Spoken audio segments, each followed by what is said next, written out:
आशिकों बहारों का तेरे मेरे सपने, मेरे जीवन साथी प्यार। तेरे मेरे बीच में कैसा है ये बंधन, नहीं जाना तूने नहीं जाना। पहला प्यार और पहले प्यार की यादें बहुत खास होती हैं, जो कई साल गुजर जाने के बाद भी हमारे दिलो दिमाग में बिल्कुल वैसे ही तरोताजा बनी रहती हैं और ऐसा लगता है कि मानो ये कल की ही बात हो। और पहले प्यार के साथ में बिताया हुआ हर एक पल, हर एक क्षण दिमाग में किसी फिल्म के जैसा चल रहा होता है।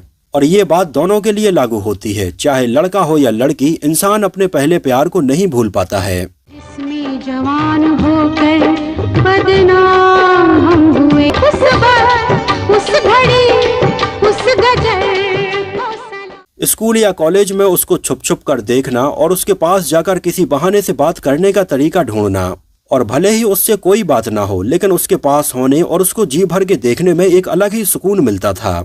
और मुझे पता है कि आप में से 90% लोगों का भी पहला प्यार अधूरा रह गया होगा, लेकिन उस पहले प्यार की यादें आपको आज भी याद होंगी। इस लिखावट की ज़ेरो ज़बर को सलाम। तुम खुद को मान लो, you are handsome जान। खैर ये भी सच है कि जिंदगी कभी किसी के लिए रुकती नहीं है, लोग आगे बढ़ जाते हैं और केवल उस पल की सुनहरी यादें रह जाती हैं। हम तुम दोनों जब मिल जाएंगे, एक नया इतिहास बनाएंगे। खैर आज के अपने इस बहुत ही खास वीडियो में हम साल 1981 में आई एक ऐसी ही प्रेम कहानी पर आधारित फिल्म एक दूजे के लिए के बारे में बात करने वाले हैं, जिसमें हमें सपना और वासु के बीच में एक बहुत ही दर्द भरी प्रेम कहानी देखने के लिए मिली थी। ये फिल्म इतनी इमोशनल थी और इसमें इस तरह से चीजें दिखाई गईं कि आज इतने साल बाद भी अगर आप ये फिल्म देखेंगे तो एक पल के लिए आपकी आंखें आज भी नम हो जाएंगी। और आप जरा सोच कर देखिए कि इतने साल पुरानी फिल्म भी अगर आज के टाइम पर आपके इमोशंस को जगा देती है तो उस समय क्या हुआ होगा। साल 1981 की बात है जब लोगों ने फिल्म एक दूजे के लिए में सपना और वासु की प्रेम कहानी देखी, जहां फिल्म का क्लाइमैक्स देखने के बाद तो लोग बिल्कुल भौचक्के रह गए थे, क्योंकि किसी को भी इसका अंदाजा नहीं था कि इसका क्लाइमैक्स कुछ ऐसा होगा। उस समय ट्रेंड ये था कि हमें ज्यादातर फिल्मों में हैप्पी एंडिंग ही देखने के लिए मिलती थी, फिर चाहे पूरी फिल्म में हीरो और हीरोइन के ऊपर कितना भी अत्याचार या कितने भी जुल्म होते रहें, एंड में सब कुछ सही हो जाता था। लेकिन एक दूजे के लिए में ऐसा बिल्कुल भी नहीं था। इसके क्लाइमैक्स में इतना प्यार करने वाले सपना और वासु की मृत्यु हो जाती है और ये क्लाइमैक्स देखने के बाद आपको यकीन नहीं होगा, लेकिन उस समय थिएटर से लगभग सारी ऑडियंस ही रोते हुए बाहर निकल रही थी। और उस समय फिल्म एक दूजे के लिए के क्लाइमैक्स ने प्यार करने वाले प्रेमी जोड़ों के ऊपर इतना गहरा असर डाला कि उस समय रियल में कई प्रेमी जोड़े ऐसे थे जो एक दूसरे से प्यार करते थे, लेकिन इनके घर वाले इनके रिश्ते के खिलाफ हुआ करते थे। उस समय लव मैरिज करना बहुत बड़ी बात हुआ करती थी, ऊपर से दूसरे कास्ट में या दूसरे रिलीजन में लव मैरिज करना तो बहुत ही बड़ी बात होती थी। तो आपको बता दें कि उस समय रियल में कई प्रेमी जोड़े ऐसे रहे जिन्होंने फिल्म का क्लाइमैक्स देखने के बाद अपने आप को खत्म कर लिया था। और उस समय ऐसा एक नहीं बल्कि 2-3 केस हुए थे जिनके बारे में न्यूज़पेपर में और मैगजीन्स में भी छापा गया था। क्यों हमेशा उजाड़ खंडरों और सुनसान टूटी हुई इमारतों में घूमते रहते हैं? एक एक खंबा, एक एक खिड़की, एक एक ईंट, जैसे कहानी सुना रहे हो। प्रेम अधूरा रह गया तो ही हमारी कहानी बनेगी।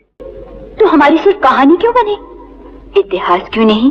यहाँ तक कि उस समय प्रेमी जोड़ों में इस तरह के बढ़ते हुए केस को देखने के बाद में फिल्म के क्लाइमैक्स को बदलने का भी डिसाइड किया गया था, जहाँ ये डिसाइड किया गया था कि फिल्म के एंड में इन दोनों की मृत्यु नहीं होगी और ये दोनों आपस में मिल जाएंगे। लेकिन लोगों को इस हैप्पी एंडिंग वाले वर्जन में कुछ खास मजा नहीं आ रहा था और लोगों के रिएक्शन भी कुछ खास नहीं थे।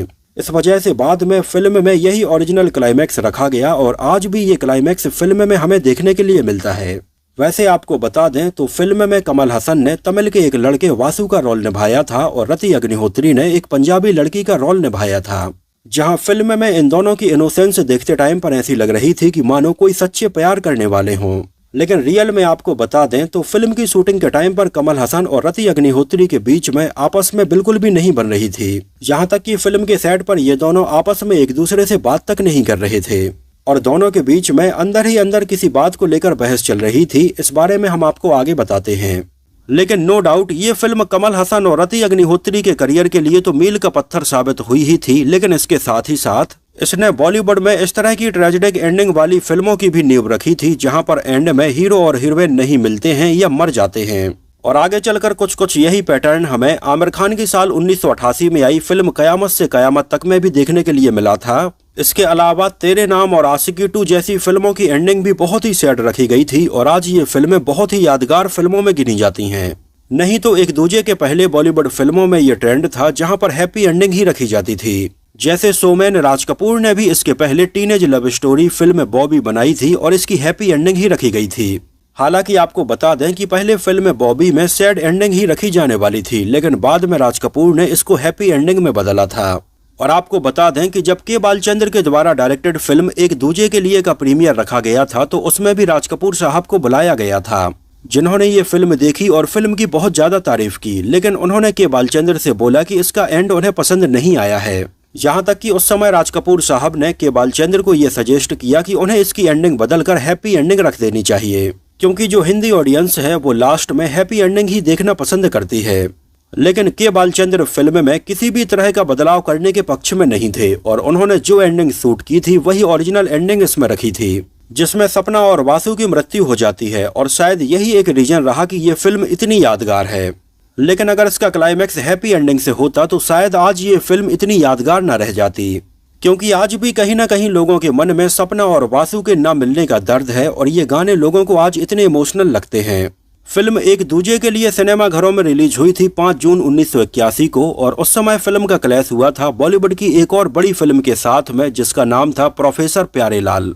और इसमें हमें धर्मेंद्र और जीनत अमान जैसे एक्टर्स नजर आए थे। और उस समय इन दोनों ही फिल्मों के क्लैश में इनिशियली तो धर्मेंद्र और जीनत अमान की फिल्म प्रोफेसर प्यारेलाल ही आगे थी, क्योंकि धर्मेंद्र और जीनत अमान यहाँ पर काफी पॉपुलर थे। तो वहीं दूसरी तरफ एक दूजे के लिए में हमें बिल्कुल न्यू कमर कमल हसन और रति अग्निहोत्री नजर आ रहे थे, जिन दोनों की ही हिंदी में ये डेब्यू फिल्म थी। लेकिन इसके पहले ये दोनों तमिल और तेलुगु की कई पॉपुलर फिल्मों में काम कर चुके थे। यहाँ तक कि कमल हसन तो अपना हिंदी में डेब्यू करने के पहले लगभग 100 से भी ज्यादा तमिल, मलयालम और तेलुगु फिल्मों में काम कर चुके थे। तो वहीं रति अग्निहोत्री भी इतनी कम उम्र में लगभग 17 से 18 तमिल और तेलुगु फिल्मों में काम कर चुकी थीं। तो उस समय 5 जून को हुए इन दोनों ही फिल्मों के क्लैश में आगे चलकर एक दूजे के लिए ने बाजी मारी थी और अच्छे खासे पैसे कमाए थे। फिल्म की बेसिक कहानी और स्क्रीन प्ले तैयार किया था साउथ के जाने माने डायरेक्टर के बालचंद्र ने और उन्हीं ने फिल्म का डायरेक्शन भी किया था।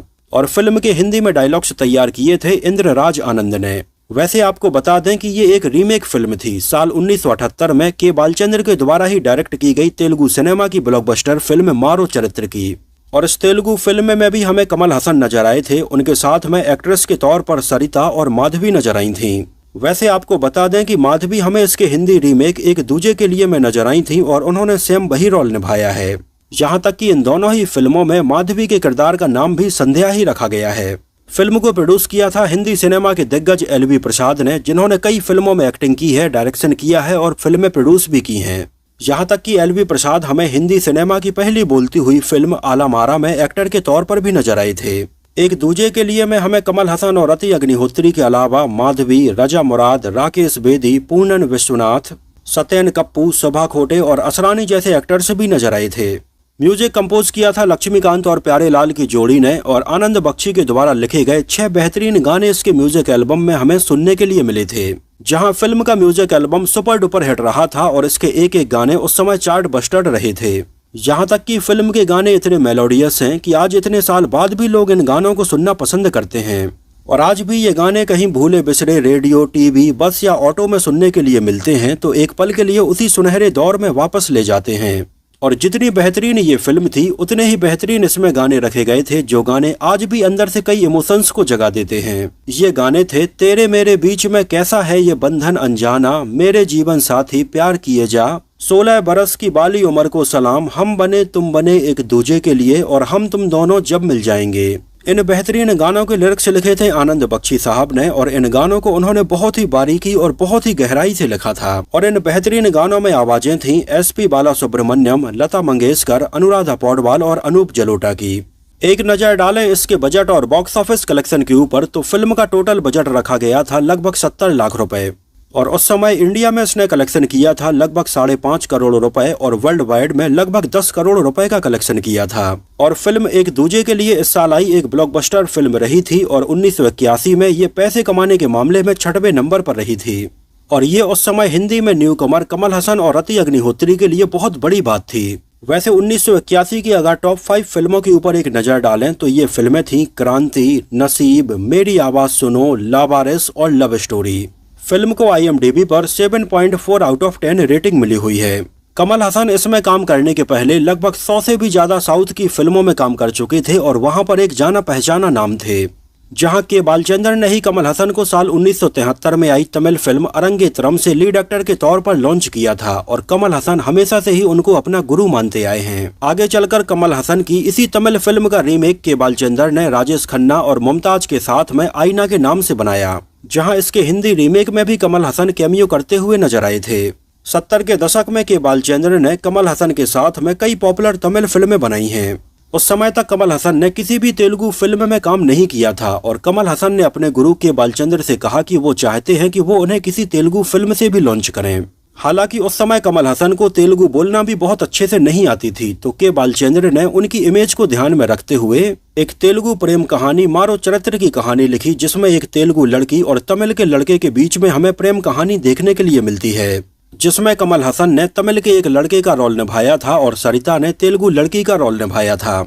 इस वजह से कमल हसन को टूटी फूटी तेलुगु बोलना आती थी, लेकिन उनका किरदार तमिल के लड़के का था तो ये चल जाता है। इसमें किरदारों के नाम रखे गए थे बबलू और स्वप्ना और ये साल 1978 में रिलीज हुई और ब्लॉकबस्टर साबित हुई। और ये फिल्म उस साल इतनी बड़ी हिट रही थी कि कई सिनेमा घरों में 1 से 1.5 साल तक लगातार चलती रही थी। यहाँ तक कि बेंगलोर के थिएटर में तो ये 2.5 साल तक चलती रही थी। उस समय फिल्म के गाने भी बहुत पॉपुलर हुए थे और आज ये फिल्म तेलुगु सिनेमा की कल्ट क्लासिक फिल्मों में गिनी जाती है और इसने कमल हसन का करियर तेलुगु फिल्मों में भी शुरू कर दिया। उस समय तक कमल हसन ने हिंदी फिल्मों में काम नहीं किया था, लेकिन तेलुगु में फिल्म मारो चरित्र की सफलता को देखते हुए के बालचंद्र और कमल हसन ने यह डिसाइड किया कि वो इसका हिंदी में भी रीमेक बनाएंगे, जिसमें कमल हसन नजर आएंगे और हिंदी में उनके लिए ये डेब्यू फिल्म होगी। और आपको बता दें कि इस तेलुगु फिल्म मारो चरित्र को बिल्कुल फ्रेम बाय फ्रेम हिंदी में रीमेक किया गया था, यहाँ तक कि लोकेशंस भी नहीं बदली गई थीं। जिस बीच पर सपना और वासु हमें गाना गाते हुए नजर आते हैं, जिस पहाड़ी पर घूमते हुए नजर आते हैं और जिस मंदिर पर इन सीढ़ियों से चढ़ते हुए नजर आते हैं, ये सारी लोकेशंस हमें तेलुगु फिल्म में नजर आई थी। यहाँ तक कि सपना और वासु का घर भी बिल्कुल सेम टू सेम ही रखा गया था। जैसे यहाँ पर मैं इस तेलुगु फिल्म के कुछ सीन लगा देता हूँ, जिससे आप मैच करके देख सकते हैं कि ये बिल्कुल सेम टू सेम है। बस मेन अंतर ये था कि उस समय बनी ये Telugu film black and white में थी और एक दूजे के लिए कलर में बनाई गई थी। जिसके हिंदी रीमेक में भी कमल हसन ने सेम टू सेम तमिल के लड़के का रोल निभाया था, बस इसमें हीरोइन के बैकग्राउंड को बदल दिया गया था, जिसको बदलकर एक नॉर्थ इंडियन पंजाबी लड़की के किरदार को रखा गया था। हालांकि पहले के बालचंद्र इसके हिंदी रीमेक में भी कमल हसन के अपोजिट सरिता को साइन करने का मन बना रहे थे, लेकिन बाद में उन्हें लगा कि उनका लुक किसी नॉर्थ इंडियन पंजाबी लड़की के जैसा नहीं है। इस वजह से बाद में उन्होंने इसमें रति अग्निहोत्री को साइन किया, जो वैसे तो उत्तर प्रदेश बरेली की रहने वाली थीं, लेकिन उन्होंने अपने फिल्मी करियर की शुरुआत कई तमिल और तेलुगु फिल्मों से की थी। लेकिन रति अग्निहोत्री का लुक नॉर्थ इंडियन लड़की के जैसा ही था और के बालचंद्र को उनका लुक बहुत ज्यादा पसंद आया। और के बालचंद्र ने जिस समय रति अग्निहोत्री को फिल्म के लिए साइन किया, उस समय उनकी उम्र मात्र 18 साल थी। उन्होंने रति अग्निहोत्री के पिता से कांटेक्ट किया और उन्हें यह ओरिजिनल तेलुगु फिल्म दिखाई, जिसका रीमेक वो हिंदी में बनाने वाले थे। रति अग्निहोत्री के पिता को ये फिल्म बहुत ज्यादा पसंद आई और उन्होंने इसके लिए हाँ बोल दिया था। लेकिन यहाँ पर गौर करने वाली बात यह है कि रति अग्निहोत्री को ये ओरिजिनल तेलुगु फिल्म दिखाई नहीं गई थी, क्योंकि इस बारे में के बालचंद्र का ये कहना था कि अगर रति अग्निहोत्री ये ओरिजिनल तेलुगु फिल्म देख लेंगी तो उनके किरदार के हाव भाव कुछ वैसे ही हो जाएंगे, जो वो बिल्कुल भी नहीं चाहते हैं। वो चाहते हैं कि रति अग्निहोत्री बिल्कुल इनोसेंस तरीके से इसमें अपनी नई परफॉर्मेंस दें। इस वजह से रति अग्निहोत्री ने ये तेलुगु फिल्म नहीं देखी थी और जैसा जैसा के बालचंद्र उन्हें करने के लिए बोल रहे थे, रति अग्निहोत्री बिल्कुल वैसा ही करती जा रही थी। फिल्म के लिए सारी तैयारियां कर ली गईं और कमल हसन इसके पहले तेलुगु फिल्म में ये सेम टू सेम रोल निभा चुके थे। इस वजह से उन्हें ये फिल्म करने में बहुत ज्यादा प्रॉब्लम नहीं हुई। फिल्म को हिंदी में प्रोड्यूस करने के लिए तैयार हुए LB प्रसाद, जो इसके पहले कमल हसन के साथ में तेलुगु फिल्म राजा परवई में एक साथ काम कर चुके थे, जो कमल हसन के करियर की 100वीं फिल्म थी और इसको कमल हसन ने ही प्रोड्यूस किया था। फिल्म एक दूजे के लिए में डायरेक्टर के बालचंद्र और एक्टर कमल हसन के अलावा सारे क्रू मेंबर्स भी साउथ के ही थे। म्यूजिक कंपोजर के तौर पर लक्ष्मीकांत और प्यारेलाल को चुना गया और उनके लिए इसका म्यूजिक कंपोज करना एक बहुत बड़ी चुनौती थी। क्योंकि तेलुगु फिल्म का music album super duper hit रहा था और इसके म्यूजिक एल्बम से अलग हटकर लक्ष्मीकांत प्यारेलाल को बिल्कुल ही अलग म्यूजिक तैयार करना था। खैर, इन दोनों ने फिल्म की सिचुएशन को ध्यान में रखते हुए इसके सारे गाने तैयार किए और आनंद बख्शी साहब ने इसके बेहतरीन लिरिक्स लिखे। इसके गाने तैयार हो जाने के बाद में के बालचंद्र ये चाहते थे कि साउथ के जाने माने सिंगर SP बालासुब्रमण्यम ही इसमें गाने गाएं, लेकिन उस समय तक SP बालासुब्रमण्यम ने तमिल और तेलुगु फिल्मों के लिए तो कई गाने गाए थे, लेकिन हिंदी में उन्होंने कोई भी गाना नहीं गाया था। और स्टार्टिंग में तो लक्ष्मीकांत प्यारेलाल इस बात के लिए बिल्कुल भी तैयार नहीं थे कि एक साउथ इंडियन सिंगर उनके ये गाने हिंदी में गाए, क्योंकि उस समय लक्ष्मीकांत प्यारेलाल को ये लग रहा था कि शायद उनकी हिंदी उतनी अच्छी नहीं होगी और वो इतने अच्छे से ये गाने नहीं गा पाएंगे। लेकिन बाद में डायरेक्टर के बालचंद्र ने लक्ष्मीकांत प्यारेलाल को समझाया कि भले ही SP बालासुब्रमण्यम को उतनी अच्छी हिंदी ना आती हो और वो हिंदी में उतने अच्छे गाने ना गा पाएं, लेकिन फिल्म में लड़के का किरदार एक तमिल लड़के का है और उसे हिंदी बोलना भी उतनी अच्छे से नहीं आती है। इस वजह से अगर SP बालासुब्रमण्यम साहब के द्वारा गाए गए हिंदी गाने में थोड़ी ऊपर नीचे भी होता है तो ये फिल्म के किरदार के हिसाब से चल जाएगा। हालांकि फिर भी इसके लिए हाँ बोलने के पहले लक्ष्मीकांत प्यारेलाल ने SP बालासुब्रमण्यम से कई और हिंदी गाने भी गवाए और इन गानों में SP बालासुब्रमण्यम की आवाज को सुनने के बाद वो इसके लिए तैयार हुए थे। जहां SP बालासुब्रमण्यम भी अपना पहला गाना हिंदी में रिकॉर्ड करते टाइम पर थोड़ी नर्वस थे, जहां उन्होंने अपना पहला हिंदी गाना रिकॉर्ड किया था तेरे मेरे बीच में कैसा है ये बंधन अनजाना, और ये उनका सोलो गाना था।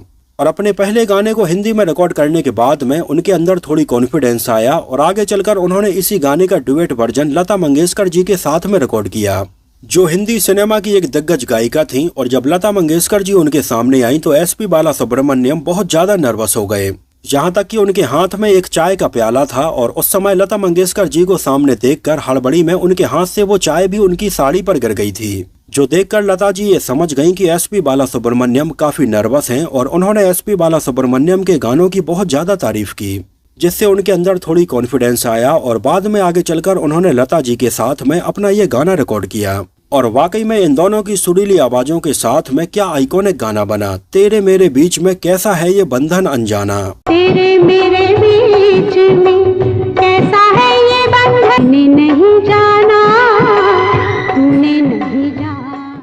वैसे आगे चलकर SP बालासुब्रमण्यम ने हिंदी में कई बेहतरीन गाने गाए और आगे चलकर वो सलमान खान की आवाज बने, जहां सलमान खान के लिए उन्होंने मैंने प्यार किया, हम आपके हैं कौन और साजन जैसी कई फिल्मों के बेहतरीन गाने गाए हैं। इसके बाद SP बालासुब्रमण्यम ने अनुराधा पौडवाल के साथ में भी एक और गाना रिकॉर्ड किया, मेरे जीवन साथी प्यार किए जा, जहां इस गाने की खासियत ये थी कि इस गाने के सारे लिरिक्स पुरानी हिंदी फिल्मों के नामों से तैयार किए गए थे और इस पूरे गाने को चेन्नई के एक 5 स्टार होटल की लिफ्ट में रिकॉर्ड किया गया था। वैसे आपको बता दें कि सेम ऐसी ही सिचुएशन तेलुगु फिल्म मारू चरित्र में भी रखी गई थी, जिसमें भी कमल हसन एक ऐसे ही बंद लिफ्ट के अंदर कई पुरानी तेलुगु फिल्मों के नाम एक पोएट्री के जरिए सुनाते हैं। लेकिन हिंदी में इस सिचुएशन पर लक्ष्मीकांत प्यारेलाल ने हिंदी की पुरानी फिल्मों को ध्यान में रखते हुए ये बेहतरीन गाना तैयार किया था। इसके अलावा फिल्म के दूसरे गाने 16 बरस की बाली उम्र को सलाम में लता मंगेशकर के अलावा इसके स्टार्टिंग में हमें अनूप जलोटा की आवाज भी सुनने के लिए मिलती है। कोशिश करके देख ले, 16 बरस की बाली उम्र। और लता मंगेशकर जी की आवाज में ये बिल्कुल दिल को छू लेने वाला गाना था। हालांकि जब के बालचंद्र विशाखापट्टनम के गंगावरम बीच पर इस गाने की शूटिंग कर रहे थे तो उन्होंने अचानक से शूटिंग को बीच में ही रोक दिया। हालांकि उस समय सारी चीजें बिल्कुल सही चल रही थीं, लेकिन इस तरह से अचानक से शूटिंग को रोकने के बाद में सारे कास्ट और क्रू मेंबर से हैरान हो गए। उन्हें बिल्कुल भी समझ में नहीं आ रहा था कि आखिर इस शूटिंग को बीच में क्यों रोक दिया गया है। तो के बालचंद्र ने बोला कि इस गाने में एक लाइन है, इस लिखावट की जहरो जबर को सलाम। तो यहाँ पर जहरो जबर का क्या मतलब है ये उन्हें समझ में नहीं आ रहा है। इस लिखावट की ज़ेरो ज़बर को सलाम। और उस समय सेट पर मौजूद सारी कास्ट और क्रू मेंबर में से भी किसी को भी ये लाइन समझ में नहीं आ रही थी कि आखिर इन शब्दों का क्या मतलब है। तो उस समय के बालचंद्र ने इन लाइनों की शूटिंग स्टार्ट करने के पहले आनंद बख्शी से इन लाइनों का मतलब समझना चाहा, लेकिन आनंद बख्शी उस समय बॉम्बे में नहीं थे।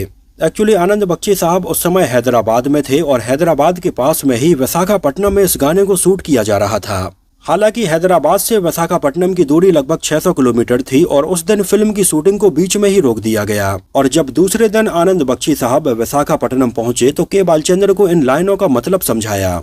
जहां उन्होंने समझाया कि ज़ेर ज़बर वो मात्राएं हैं जिनसे कोई शब्द तैयार होता है। इस लिखावट की ज़ेरो ज़बर को सलाम। और इन लाइनों का मतलब समझने के बाद में के बालचंद्र ने इसको बेहतरीन तरीके से शूट किया था। जहां गाने में जब ये लाइनें आती हैं कि इस लिखावट की ज़ेरो ज़बर को सलाम, तो हमें पत्थर पर लिखा हुआ वासु और सपना का नाम नजर आता है। वैसे आपको बता दें कि ये बीच विशाखापट्टनम का गंगावरम बीच है और विशाखापट्टनम के आसपास की और भी कई लोकेशंस पर इसके कई गाने और सीन शूट किए गए हैं। और वैसे फिल्म में हमें दिखाया जाता है कि सपना और वासु का घर गोवा में होता है, लेकिन एक्चुअली में ये गोवा में नहीं बल्कि विशाखापट्टनम की लोकेशन है। इसके अलावा ये जो मंदिर नजर आता है जहाँ पर नीचे से लेकर ऊपर तक सीढ़ियाँ जाती हैं, ये भी विशाखापट्टनम के बीच का ही मंदिर है, जो मंदिर आज भी वहां पर मौजूद है। और सेम इसी मंदिर में तेलुगु फिल्म मारो चरित्र को भी शूट किया गया था।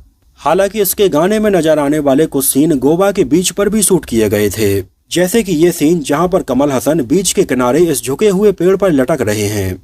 फिल्म का ये सीन गोवा के बीच पर शूट किया गया था। वैसे आपको बता दें कि जब ये फिल्म हिंदी में स्टार्ट हुई थी उस समय इसका टाइटल एक और इतिहास रखा जाने वाला था। यहाँ तक कि जब फिल्म की आधे से ज्यादा शूटिंग भी हो गई थी उस समय तक भी फिल्म का टाइटल एक और इतिहास ही रखा गया था। जहाँ पहले इसी टाइटल को ध्यान में रखते हुए फिल्म का गाना हम तुम दोनों जब मिल जाएंगे एक नया इतिहास बनाएंगे को तैयार किया गया था। हम तुम दोनों जब मिल जाएंगे एक नया इतिहास बनाएंगे। और उस समय इसका ये टाइटल इसलिए भी रखा गया था क्योंकि जो ओरिजिनल तेलुगु फिल्म थी मारो चरित्र, उसका हिंदी में मतलब होता है एक नया इतिहास। तो इसी टाइटल के नाम से हिंदी में ये फिल्म बनना शुरू हुई, यहाँ तक कि इसके टाइटल के लिए ये गाना भी तैयार हो गया था। लेकिन आधे से ज्यादा फिल्म की शूटिंग करने के बाद में के बालचंद्र को लगा कि शायद ये टाइटल हिंदी ऑडियंस के हिसाब से सही नहीं बैठेगा, और उन्होंने इसका टाइटल एक नया इतिहास से बदलकर एक दूजे के लिए रख दिया था। जो टाइटल उन्होंने फिल्म के लिए ऑलरेडी रिकॉर्ड किए गए एक गाने हम बने तुम बने एक दूजे के लिए से ही लिया था। और पर्सनली मुझे भी लगता है कि एक नया इतिहास से अच्छा टाइटल एक दूजे के लिए ही है। हम बने तुम बने एक दूजे के लिए। हालांकि कमल हसन तो पहले से ही फिल्म के लिए फाइनल हो चुके थे, लेकिन जब अनिल कपूर को ये पता चला कि एलवी प्रसाद हिंदी में ये फिल्म बना रहे हैं, तो उस समय अनिल कपूर कमल हसन वाले रोल के लिए ऑडिशन देने के लिए गए थे और उनके साथ में राकेश बेदी भी एक दूसरे रोल के लिए ऑडिशन देने के लिए गए थे। तो अनिल कपूर को तो इसमें साइन नहीं किया गया, लेकिन राकेश बेदी को चक्रम के रोल में तुरंत साइन कर लिया गया और राकेश बेदी ने इस किरदार को बेहतरीन तरीके से निभाया। ऐसे ही लीड एक्ट्रेस के तौर पर रति अग्निहोत्री के पहले एक और जानी मानी एक्ट्रेस किम को भी इस रोल के लिए अप्रोच किया गया था, लेकिन उन दिनों किम ने एनएनसीपी के प्रोडक्शन के बैनर तले बन रही फिल्म फिर वही रात को साइन किया था, जिसको डैनी डेंगजोंगपा डायरेक्ट कर रहे थे। और एनएनसीपी ये चाहते थे कि किम की पहली फिल्म फिर वही रात हो और इसके पहले उनकी कोई भी फिल्म रिलीज ना हो। इस वजह से किम ने ये फिल्म रिजेक्ट कर दी थी और बाद में इसके लिए रति अग्निहोत्री को लिया गया था। वैसे एक समय फिल्म में रति अग्निहोत्री वाले किरदार के लिए पद्मिनी कोल्हापुरी को भी अप्रोच किया गया था, लेकिन उस समय पद्मिनी कोल्हापुरी नासिर हुसैन की फिल्म जमाने को दिखाना है की शूटिंग कर रही थी और उन्होंने इसके लिए एक बॉन्ड भी साइन किया था। इस वजह से पद्मिनी कोल्हापुरी भी इसमें काम नहीं कर पाई थी और फाइनली रति अग्निहोत्री को इसमें लिया गया। और रति अग्निहोत्री ने फिल्म में अपने किरदार को बेहतरीन तरीके से निभाया था। यहाँ तक कि फिल्म का एक सीन आपको याद होगा जब रति अग्निहोत्री की मां सुभा खोटे कमल हसन की फोटो जला देती हैं और उसकी राख को टेबल पर रख देती हैं, और रति अग्निहोत्री जाती हैं और वो फोटो की राख को अपनी चाय में घोलकर पी जाती हैं। हालांकि उस समय रति अग्निहोत्री को ये बिल्कुल भी अंदाजा नहीं था कि एक फोटो के जलने के बाद भी उसमें कई खतरनाक केमिकल्स पाए जाते हैं और इसकी राख को चाय में घोलकर पीने से उनकी तबीयत के ऊपर भी फर्क पड़ सकता है। वैसे आपको बता दें कि ये राख घोलकर पीने वाला सीन रति अग्निहोत्री को 2 बार करना पड़ा था। जब पहली बार रति अग्निहोत्री ने ये सीन किया तो ये सीन अच्छे से शूट नहीं हो पाया था, तो इस सीन को सही से शूट करने के लिए रति अग्निहोत्री को दोबारा से भी कप में ये राख घोलकर चाय पीनी पड़ी थी। वैसे आपको बता दें कि सेम ऐसा ही सीन तेलुगु फिल्म में भी रखा गया था। ये फिल्म जब बनकर तैयार हो गई और इसका प्रीमियर रखा गया तो जाने माने डायरेक्टर राज कपूर के अलावा डिस्ट्रीब्यूटर गुलशन राय ने भी फिल्म के डायरेक्टर के बालचंद्र को ये सजेस्ट किया कि उन्हें फिल्म के एंड में ये ट्रेजेडिक एंडिंग नहीं बल्कि हैप्पी एंडिंग रखनी चाहिए। यहाँ तक कि गुलशन राय ने तो उनसे ये तक बोल दिया था कि अगर वो इसकी एंडिंग चेंज नहीं करेंगे तो हिंदी में वो इस फिल्म का डिस्ट्रीब्यूशन नहीं करेंगे। लेकिन के बालचंद्र को फिल्म की गहराई पता थी और वो किसी भी कीमत पर इसका क्लाइमैक्स बदलने के लिए तैयार नहीं थे। और इसके सैड क्लाइमैक्स की वजह से जब कोई भी इसको हिंदी में डिस्ट्रीब्यूट करने के लिए तैयार नहीं हो रहा था तो खुद के बालचंद्र ने अपनी प्रोडक्शन कंपनी प्रसाद प्रोडक्शंस प्राइवेट लिमिटेड के बैनर तले ही फिल्म को डिस्ट्रीब्यूट किया था। हालांकि जिस समय ये फिल्म बन रही थी उस समय जाने माने एक्टर जितेंद्र ने फिल्म के कुछ सीन देखे थे और उन्हें कमल हसन का डांस काफी पसंद आया था। और उस समय जितेंद्र ने अपनी फिल्म प्यासा सावन के सेट पर कमल हसन के डांस की काफी तारीफ की और कहा कि वो नया लड़का बहुत अच्छा डांस कर रहा है और ये नया लड़का बहुत जल्द ही बॉम्बे के सारे हीरो की छुट्टी करने वाला है। और जितेंद्र ने इस फिल्म को डिस्ट्रीब्यूट करने का डिसाइड कर लिया था और उस समय जितेंद्र ने फिल्म को डिस्ट्रीब्यूट करने के लिए पूरी बॉम्बे टेरिटरी खरीद ली थी और उनकी कंपनी ने ही फिल्म को बॉम्बे टेरिटरी में डिस्ट्रीब्यूट किया था। हालांकि फिल्म को इनिशियल स्टार्टिंग तो बहुत स्लो मिली थी, लेकिन धीरे धीरे जब लोगों ने ये फिल्म देखी तो इसको बहुत ज्यादा पसंद किया। यहाँ तक कि उस समय इसकी पॉपुलैरिटी का आलम यह था कि ये फिल्म रीमेक होने के बावजूद भी साउथ के कई सिनेमा घरों में 1.5 से 2 साल तक लगातार चलती रही थी। और फिल्म को मिली इतनी बड़ी सफलता को देखते हुए हिंदी में न्यू कमर कमल हसन और रति अग्निहोत्री रातों रात यहाँ स्टार बन गए। वैसे आपको बता दें कि फिल्म के सेट पर कमल हसन और रति अग्निहोत्री के बीच में सारी चीजें सही नहीं चल रही थीं। कहा जाता है कि कमल हसन इसकी ओरिजिनल तेलुगु फिल्म में पहले से काम कर चुके थे और कमल हसन चाहते थे कि वो रति अग्निहोत्री को जो भी बोले रति अग्निहोत्री उसके ऊपर अमल करें, क्योंकि कमल हसन उनसे सीनियर हैं।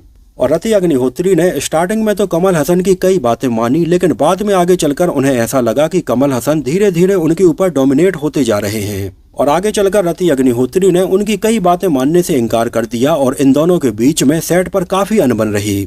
और इस बात से फिल्म के डायरेक्टर के बालचंद्र भी परेशान थे कि जहां कहानी में इन दोनों के बीच में इतना प्यार दिखाना है, वहीं फिल्म के सेट पर इन दोनों के बीच में ऐसा है कि ये दोनों एक दूसरे से बात तक नहीं कर रहे हैं। हालांकि के बालचंद्र ने जैसे तैसे पर्दे पर इन दोनों को इतना प्यार करने वाला दिखाया और इसमें वो कामयाब भी रहे।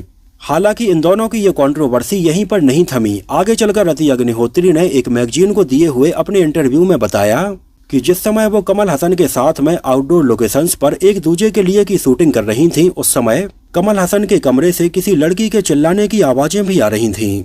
रति अग्निहोत्री ने बताया कि उस समय जिस होटल में ये लोग रुके हुए थे तो कमल हसन के रूम के बगल में ही रति अग्निहोत्री का रूम था और इतनी रात को कमल हसन के रूम से किसी लड़की के ये चीखने चिल्लाने या डरने वाली आवाजें नहीं थी, बल्कि ये बहुत ही कामों का आवाजें थीं। और उन्होंने बताया कि जब उन्होंने अपने रूम का दरवाजा खोलकर देखा तो कमल हसन के रूम से उन्होंने एक लड़की को बाहर जाते हुए भी देखा था। वैसे आपको बता दें कि उन दिनों कमल हसन की वानी गणपति से शादी हो चुकी थी, लेकिन कमल हसन सारिका को डेट कर रहे थे और उस समय कमल हसन और सारिका के अफेयर की खबरें कई मैगजीन्स में और न्यूज़पेपर्स में बिल्कुल सुर्खियों में थी। हालांकि कई सालों बाद आगे चलकर जब कमल हसन से इस बारे में पूछा गया कि उनकी को एक्ट्रेस रति अग्निहोत्री उनके बारे में ऐसा बोल रही थीं, तो कमल हसन ने जवाब देते हुए कहा कि उस समय उनके होटल के रूम में कोई और नहीं था। यहाँ तक कि उन्होंने ये कहा कि उनकी शादी वानी गणपति से हो चुकी थी और वो उस समय किसी और लड़की के टच में भी नहीं थे। लेकिन फिर भी अगर रति अग्निहोत्री को ऐसा लग रहा था कि उनके रूम से किसी लड़की की इतनी कामों का आवाजें आ रही थीं, तो शायद वो लड़की कोई और नहीं बल्कि रति अग्निहोत्री ही होंगी। इन दोनों की ये कंट्रोवर्सी चलती रही और आगे चलकर ये जोड़ी हमें एक बार फिर से साल 1985 में आई फिल्म देखा प्यार तुम्हारा में नजर आए, लेकिन ये फिल्म फ्लॉप रही और इसके बाद इन दोनों ने कभी एक साथ काम नहीं किया और एक दूसरे से कभी मिले भी नहीं। लेकिन वक्त का तकाजा देखिए, आगे चलकर कई सालों बाद कमल हसन की बेटी अक्षरा हसन और रति अग्निहोत्री के बेटे तनुज वीरवानी एक दूसरे को डेट कर रहे थे। खैर, रति अग्निहोत्री ने फिल्म से जुड़े कुछ यादगार पलों को साझा करते हुए अपने एक इंटरव्यू में बताया था कि उस समय फिल्म के कई सीन शूट करना वाकई में बहुत ही चैलेंजिंग और बहुत ही मुश्किल रहे। जैसे फिल्म का एक सीन था जब कमल हसन उनके पेट पर एक लट्टू घुमाते हैं, तो इस लट्टू को घुमाते टाइम पर उन्हें बहुत ज्यादा हंसी आ रही थी, लेकिन इसके बावजूद भी उन्हें अपने पेट को काफी स्टेबल रखना था और ये सीन काफी टेक के बाद में कंप्लीट हो पाया था। वैसे सेम यही सीन तेलुगु फिल्म में भी रखा गया था।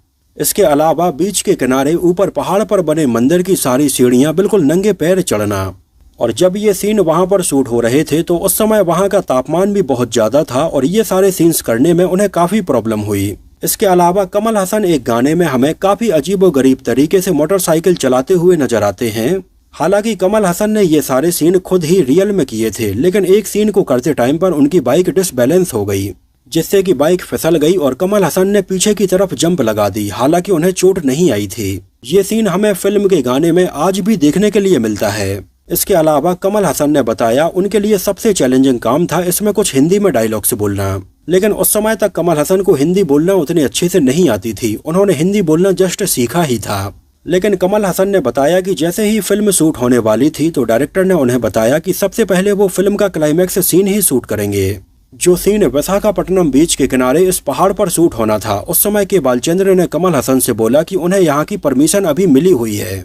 तो उस समय ये क्लाइमैक्स सीन तो कमल हसन ने शूट कर लिया था, लेकिन यहाँ पर कमल हसन का लगभग 2.5 से 3 मिनट का एक डायलॉग भी था। लेकिन उस समय कमल हसन को हिंदी बोलना अच्छे से नहीं आती थी, तो उन्होंने पहले इस सीन को बस शूट कर लिया था, बाद में इस डायलॉग को डब किया था। कमल हसन ने बताया कि इस डायलॉग को हिंदी में बोलने के लिए इस फिल्म में उनके साथ में काम कर रहे सत्येन कप्पू ने उनकी बहुत ज्यादा हेल्प की थी, जिसने कमल हसन को ये पूरा डायलॉग हिंदी में रिकॉर्ड करके दे दिया था। और कमल हसन इस डायलॉग को बोलने के लिए काफी प्रैक्टिस करते रहे और बाद में कमल हसन ने इसके लिए डब किया था और ये कमल हसन की ही आवाज है। आगे चलकर 1997 में भी एक फिल्म एक दूजे के टाइटल के नाम से गोविंदा और मनीषा कोइराला के साथ में बनने वाली थी। मुकेश दुग्गल फिल्म का डायरेक्शन करने वाले थे, लेकिन ये फिल्म बीच में ही बंद हो गई। यहाँ तक कि तुषार कपूर की 2003 में आई फिल्म ये दिल को भी पहले एक दूजे के लिए के नाम से अनाउंस किया गया था, लेकिन बाद में इसका टाइटल बदलकर ये दिल रख दिया गया था। तो दोस्तों, ये तो बात हुई फिल्म एक दूजे के लिए से जुड़े बहुत सारे अननोन फैक्ट्स के बारे में। मुझे तो ये फिल्म और इसके गाने बहुत ज्यादा पसंद आए थे और आज भी मैं कभी कभी फिल्म के गाने सुनता ही रहता हूँ। आप लोगों को ये फिल्म कैसी लगी थी, इसके गाने आपको कैसे लगे थे, और अगर आप में से किसी ने इसको उस समय थिएटर में देखा हो तो हमें थिएटर का नाम और शहर का नाम भी जरूर बताना। और अगर उस समय टिकट के प्राइस के बारे में भी आपको अंदाजा हो तो वो भी कमेंट सेक्शन में जरूर मेंशन करना। तो फिलहाल के लिए इस वीडियो में इतना ही। अगर ये वीडियो आपको पसंद आया हो, मेरी मेहनत आपको पसंद आई हो, तो इसको प्लीज लाइक करके मुझे इस बात का जवाब जरूर दीजिए। तो मिलते हैं किसी नए वीडियो में कुछ और ऐसी ही इंटरेस्टिंग और रोचक बातों के साथ।